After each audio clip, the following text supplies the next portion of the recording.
जी बिल्कुल, मुल्क में मौजूदा हालात के पेश नज़र पुलिस, डॉक्टर्स, रेंजर और पाक अफवाज की जानिब से जिस नवैयत के इक़दाम किए जा रहे हैं, ये मिसाली इक़दाम हैं।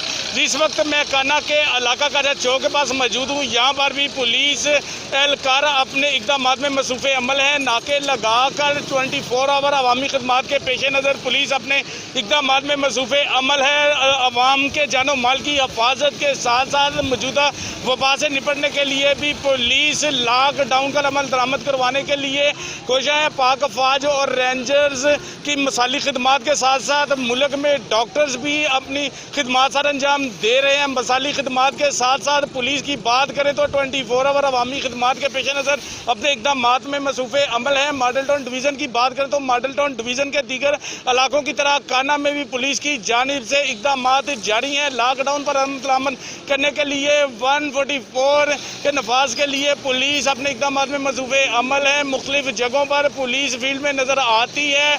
अब मौजूदा हालात के पेश नज़र जिस तरह दीगर एजेंसीज अपना काम में मसरूफ़ अमल है, तो पुलिस भी अपने इक़दाम में मसरूफ़ अमल नज़र आ रही हैं। जी।